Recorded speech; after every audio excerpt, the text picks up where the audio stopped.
All right. Welcome back to Rockford Reading Daily. I think this is going to be episode 35. We are on chapter 1 of Citizens, Cops, and Power. Chapter 1 is entitled The Terrain of Community. We're on the bottom of page 20. The case for community policing. Security is one good that localized collectives might sensibly pursue. Problems of crime and disorder possess a geography, and thus residents of a given neighborhood will usually experience threats collectively. Thus, they should sensibly seek protection from threats as a collective. Further, there is much evidence that informal social control efforts are critical contributors to a neighborhood's degree of security. Such informal control can be expressed through various means: gossip, avoidance, ostracism, surveillance, scoldings, and can work to help maintain order even in distressed neighborhoods. An organized neighborhood can also exert pressure on the police and other components of the formal social control apparatus to help mitigate or eliminate an ongoing situation of crime or disorder. It is thus quite understandable that, quote, community, end quote, makes frequent appearances in efforts to address the causes and consequences of crime. Community policing is a popular and well-publicized example of such efforts. Community policing's initial formulations grew out of concerns about poor police-community relations, particularly in urban neighborhoods of concentrated disadvantage. It was arguably not by accident that many riots in America's cities in the 1960s were ignited by a tense police-citizen encounter.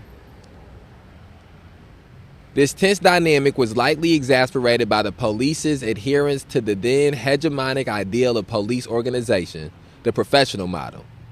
As professionals, police understood themselves as the uniquely qualified experts in crime control who swooped onto crime scenes and deployed their tactics in a detached and efficient way. Citizens were adjuncts to this process, brought in only under the precise guidelines laid down by the police. The, quote, just the facts, ma'am, end quote, approach of that prototypical police professional, Sergeant Joe Friday of TV's Dragnet. But this aloof, sometimes brusque style had two distinct disadvantages. First, it alienated the police from communities, particularly those whose members complained that brusqueness often tended into aggressiveness, that the police's desire to assert authority often took physical expression. A second problem was that the professional model did not accomplish its purported mission of eliminating crime. The police, it turned out, could not fight crime with only diminished community participation. They needed neighborhood informants and eyewitnesses. Both of these shortcomings of the professional model were seen as remedial by advocates of community policing. The police could shorten the distance between themselves and urban residents by walking beats on foot, opening up substations, attending community meetings, and otherwise making themselves more open to casual contact. Police organizations would empower lower-level operatives, like patrol officers, to devise creative approaches to solving particular problems to better incorporate the input from residents that was generated from these casual contacts. Residents' satisfaction with the police would grow, and with it their desire to work cooperatively and productively with the police.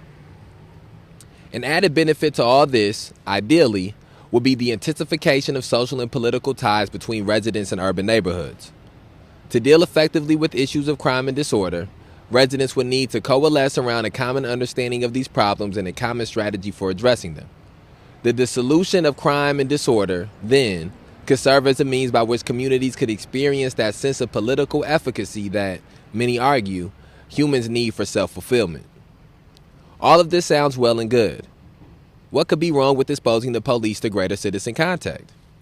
Why not encourage community members to know their problems in common and to address them collectively? Why not a more responsive state, a more capable community? But just what is this community of which people speak? Okay, that brings us to a stopping point. And I think one of the things I want to point out there is the change in motto by the police department and by the institution of policing. What up? My fault, y'all. Somebody sliding by. The change in model of the institution of policing from the professional model to the to the community model, and the reason in which they did that and the gains that they got from it. And so I think one of the things that's important to understand is the history of policing. Somebody once told me that the history of mass incarceration and the history of policing is a history of reform. And that is why we can't be struggling for reform now, is because this entire institution has constantly been an institution that both of these institutions, the institution of policing, the institution of prison, have been institutions that have always been reforming. Anytime there is any pushback, whether it be locally or nationally, there is a push of reform. But we see through each one of these pushes of reforms that happen how the root issues are never truthfully addressed, because the institution of policing and the institution of prisons at their root are not built to address root issues. They are not built to deal with causes. They are only built to deal with effects. And so I think that that's one of the things that you have to keep on the forefront, and we have to be able to articulate when we are talking to people who may be more apt to want reform, or more apt to speak about reform, and who may be hesitant to engage in revolutionary acts or revolutionary ideology. We have to point out to them how since the beginning of slave patrols, which is what the police departments originate from, there has been a history of reforming that has taken place. And so we have to strive for more than the actions of the past if we want to get to a better place in the present. Okay. 3 visions of community. The literature on community is, like the term itself, difficult to grasp. Because community often seems self-evident, the term rarely gets used with much precision. As a consequence, different notions of community are deployed by commentators with little overt discussion of how these notions compare and contrast. For example, community often refers to a primarily social entity, a locus for relations of familiarity and comfort. At other times, community is extended from this social basis to include a political entity that can mobilize these relations of familiarity to protect the group's interests. This is precisely the move made by many communitarians and by advocates of community policing. Part of the legitimacy of community policing thereby is grounded in the expectation that communities can be sources of both social comfort and political possibility. Accordingly, I seek here to distill our essential differences in approaches to community and its political potential, and to outline 3 approaches that receive significant endorsement. This schema does not capture everything that separates distinct visions of community's power and possibility, but it does isolate the most important differences. 2 of these versions of community can be labeled, quote, thick, end quote. Each sees community as an important social arena. Each celebrates the benefits that ensue from communal connection. However, they differ in a critical way. In one version, community is something that is recovered. It is principally a repository of values that sustain a group's moral fabric. These values ostensibly provide meaning and direction for community members. The goal of community action is to acknowledge those extant values and reinforce them. In the other, quote, thick version, end quote, community is discovered. Here, there is less a sense of a fixed and essential set of values to reinforce than there is a universe of possibilities inherent in communal politics. In this vision, community members come together to create an inclusive and open-ended politics. They explore a range of political avenues in a capacious and respectful fashion. Community is thereby forged in this process of political exploration. Each of these, quote, thick, end quote, versions can be critiqued on both normative and practical grounds. Perhaps thick connections are neither desirable nor possible. As a result, a, quote, thin, end quote, version of community possesses great legitimacy that owes much to the central thrust of liberalism. Here, communities are seen as looser and more occasional confederations of like-minded individuals who are capable of coming and going from a range of possible such confederations. Greater emphasis is accordingly placed on the right and desire of individuals to choose from various social groups. As one's interests and life goals shift, so might one's choices of associates. Communities may well be consequential, but they are not as primordially essential as in thicker versions. In the rest of this section, I'll review each of these approaches in more detail before proceeding with an examination of whether and how they resonate on the ground. Okay, so here he presents us three versions of community. One of the things that we've been going through, encountering up until this point is Steve Herbert speaking about how there are how community means different things to different people, how community means different things to different interest groups. And this is one of the first times that he starts to break down the different forms of community or different types of community. When he speaks about the two versions that are labeled thick, the first version is when community is recovered, which speaks about a community that goes back into some type of past history or some type of a repository of values. When people, and again, some of this is my interpretation, but when you say recovered, is people going back in neighborhoods or I'm fumbling over my words here, but let's say for an example, there's a neighborhood that used to be close-knit, everybody in the 2, 3, 4, 5, 6, however many block radius knew each other in some way. They went to the same churches, played in the same basketball league, and there was some type of sense of connection. And when one person in the community had a problem, the entire community had a problem. When something happened to one person in the community, the entire community came together to elevate that person through whatever the things is that they were going through.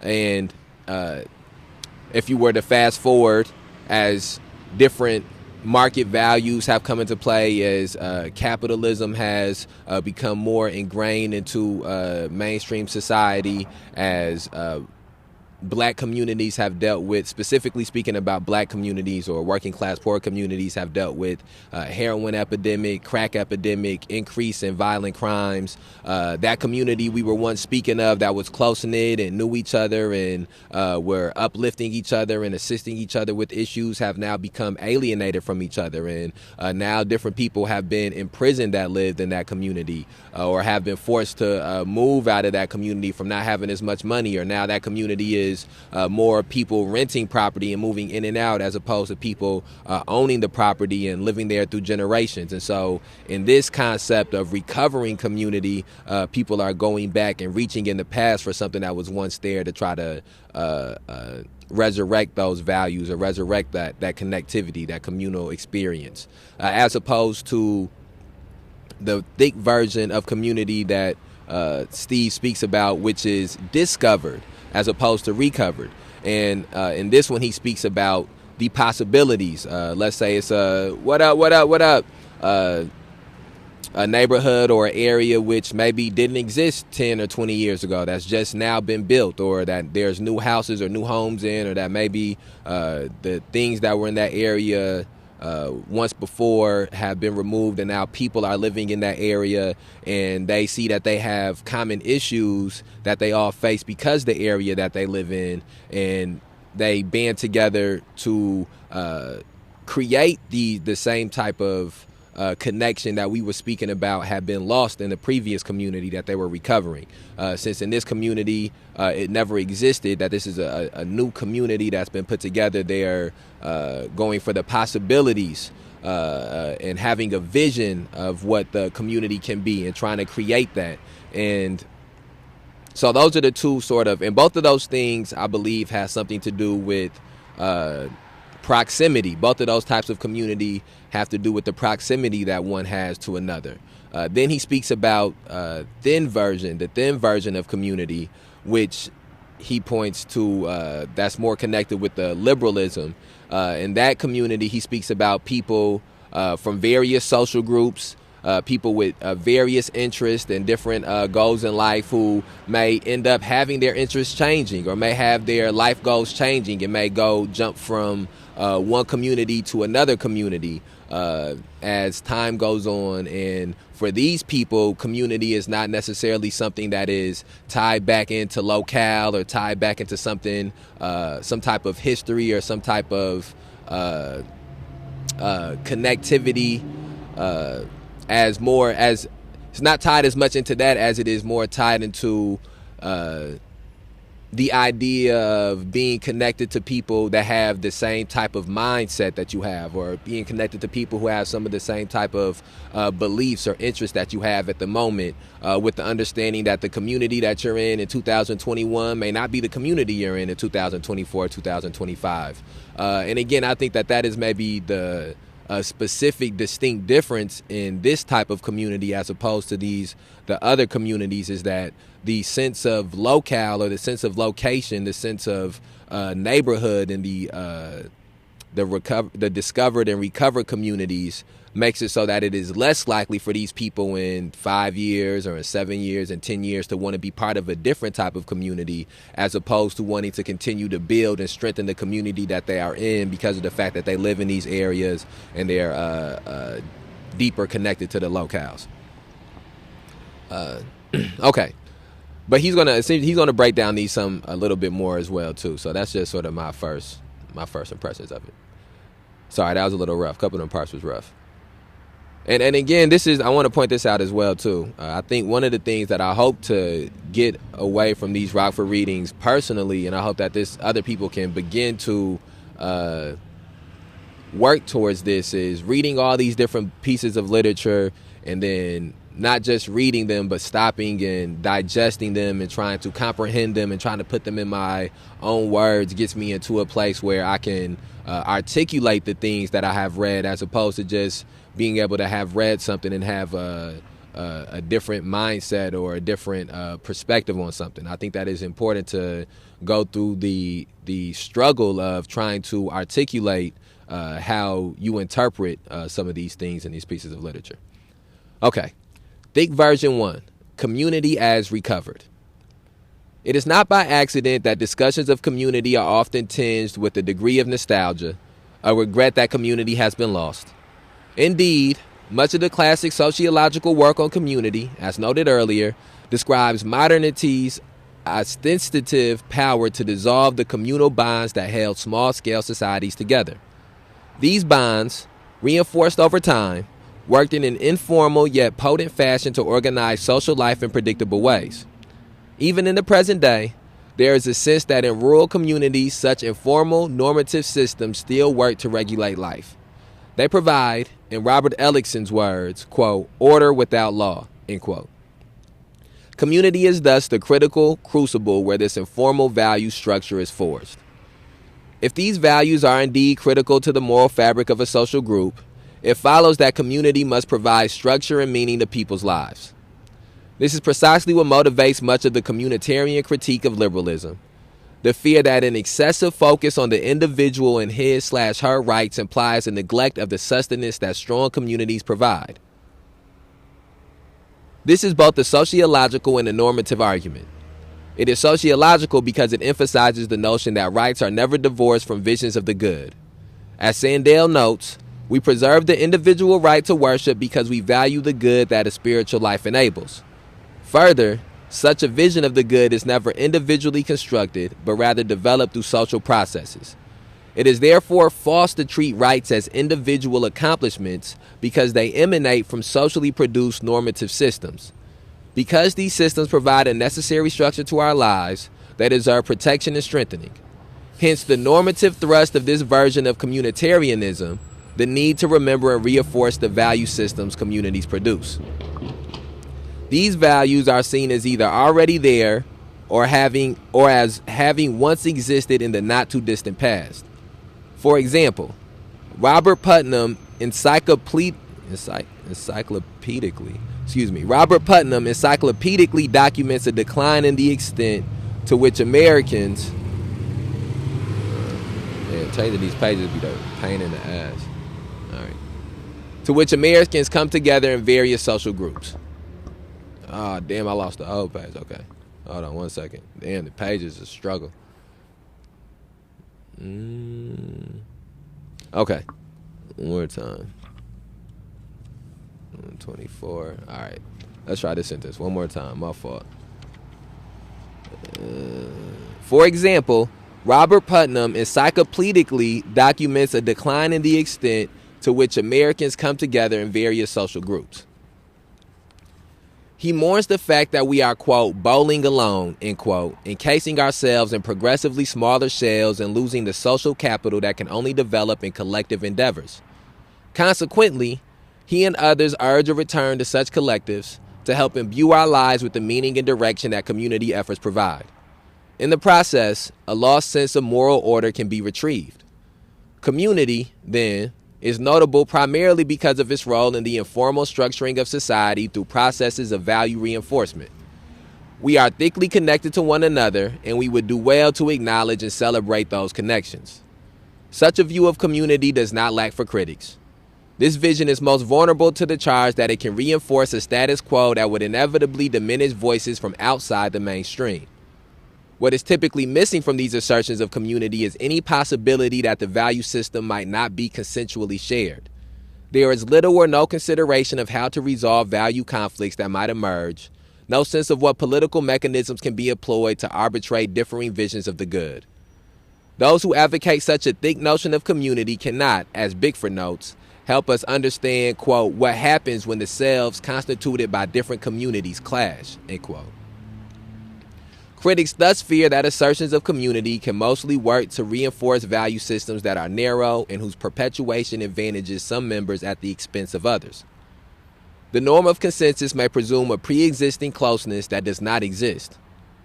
It is therefore not surprising to hear this vision of community derided as, quote, moral authoritarian communitarianism, end quote, as a, quote, cloying, unconflictual simulacrum of community, end quote.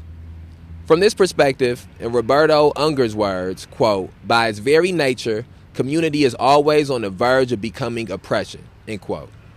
That is because community is necessarily exclusive. Those who do not share what unites the group must be denied membership.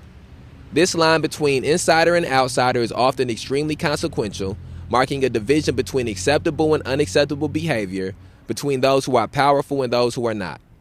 And this line may not always be fixed, and thus, in Bauman's words, quote, forever in need of vigilance, fortification, and defense, end quote.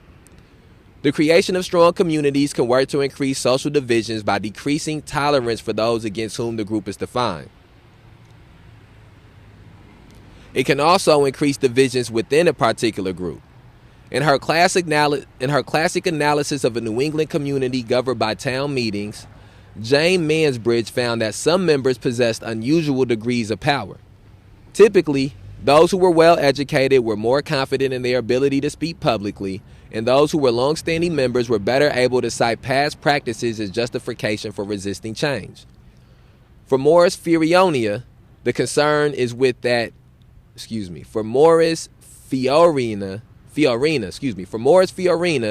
concern is with what he terms, quote, the dark side of civic engagement, end quote. The too common tendency for those who are especially impassioned to tilt the balance of power toward their particular concern. The more shrill and less tolerant members of a collective can thereby rule the day and prevent a more open and reasoned debate.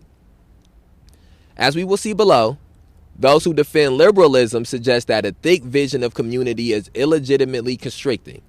It posits an implicit image of the individual as so deeply enmeshed in communal processes that one's capacity to distance oneself from these processes seems either non-existent or illegitimate.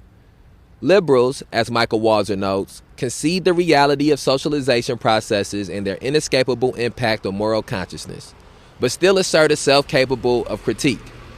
As he puts it, quote, contemporary liberals are not committed to a pre-social self, but only to a self capable of reflecting critically on the values that have governed its socialization, end quote. For critics, a role for such analytic distance is difficult to imagine in a thick vision of community that stresses the deep impact of communally shared values. And, by extension, any critique that could emerge from groups outside the mainstream might also be delegitimated. As Nancy Fraser notes in her celebrated critique of Habermas, visions of the, quote, public sphere, end quote, have historically imputed a restrictive notion of who constitutes that public. Thus, the assertion of a unitary public sphere can perpetuate the marginalization of excluded voices. But perhaps community can still be, quote, thick, end quote, without necessarily reinforcing a fixed system of values and preferences. perhaps community can be discovered instead of recovered. And that brings us to the stopping of Thick Version 1, community as recovered. Let me see where we at on time. I would imagine that we got to be pretty close to the 30-minute mark. We're at about 25 minutes, so I think this is a good stopping point. We'll reflect on what we just read in that first passage about recovering community. I think one of the things that stands out to me is the job that Steve Herbert does of not just listing the kind or the connotations or the tendencies of recovered community or community as recovered, but he also lists some of the arguments that people may have against it, or he lists some of the pitfalls that it may have. And I do think that it is a conversation to be had when we speak about community of the dangers of, as Steve put it, of the people who have what up, brother?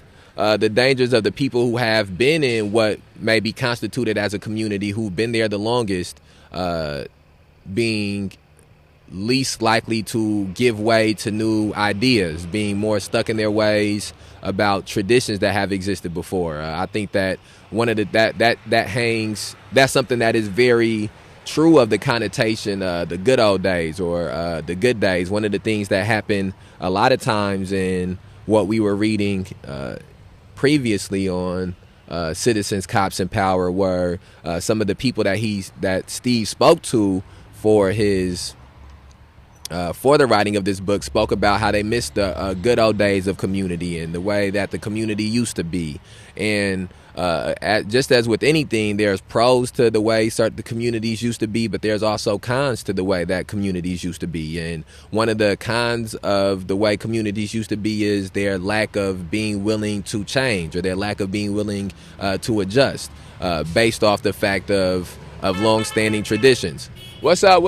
That's one of the things that is part of community is long-standing traditions. But I do think that one of the things that's important about examining community and examining long-standing traditions. I think that there are some long-standing traditions in, let's use the Black community, for example, which are needed to be kept. The core of those long-standing traditions should not be gotten rid of or eradicated because it keeps you connected to history of the things of the past and your history in the past. And I think it is a danger to forget that history and to forget that past, which is one of the things Steve spoke about. But I also think that it's a danger to be completely controlled by things that have happened in the past, to be completely controlled by your history or completely controlled by tradition to the point where you can't properly weigh out the pros and cons to adjusting traditions. For, perfect example, a majority of Black people in this country, I would say, celebrate Thanksgiving and have familial traditions around Thanksgiving and have positive memories about cooking and getting together and gathering as a family on Thanksgiving. And though there are many positive things that come from families gathering, that's one of the backbones and the strengths of Black people surviving the things that they've survived in this country is close-knit familial bonds. But there also has to be some type of conversation about the connotation of getting together on Thanksgiving and what Thanksgiving represents and what the history of Thanksgiving is. There should also be some type of connotation and conversation about the food that Black people that we eat on Thanksgiving and the origins and the traces of the food that it is that we eat on Thanksgiving and how that has direct impacts on our health and on our conditions of life. Now, I think that that's also a part of what community is at its essence is people from different generations, people who have lived different experiences, who have very strong commonalities coming together to find ways to bridge their differences based off the fact that they have those commonalities. And so I think that is those hindrances to the concept of recovered community was something that I valued Steve pointing out. I think one of the other things that I'm taking away so far from this is, and was true for the concept of nihilism in Cornel West's book, Race Matters, but this is, again, the most I've ever really thought about the concept of community, the most I've ever really thought about the philosophy or ideology of community and the different aspects that community has.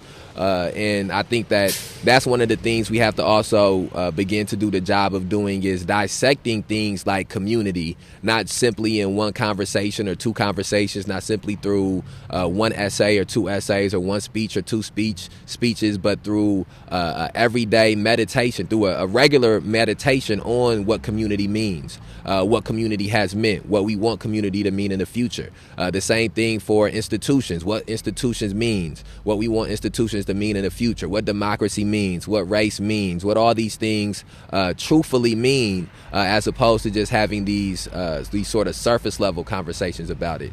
And it was a lot of information to take in through that passage, just as it was with Race Matters and Have Black Lives Ever Mattered. I think I've always, and I've said this before, but I've always, when I go through and read something for a second or third time, or if it's an audio book, listening to it for a second or third time, I always take something else away from it that I didn't take away the first time.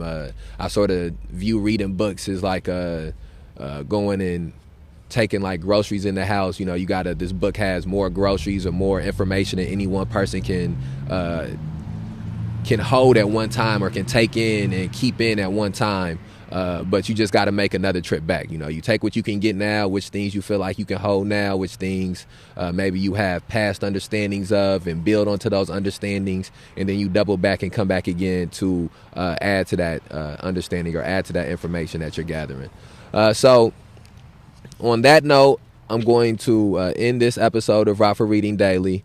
Again, in this episode, we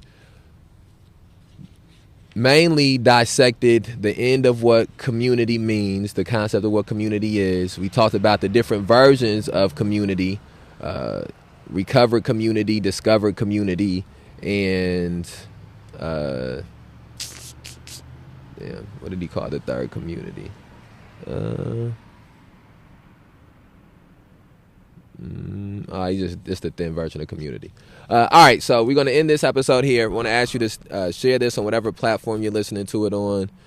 Follow us on Facebook, like us on Facebook, follow us on Instagram, follow us on TikTok, subscribe on YouTube, and make sure to come back tomorrow for the next episode of Rockford Reading Daily as we wrap up Chapter 1 of Citizens, Cops, and Power by Steve Herbert. We outside.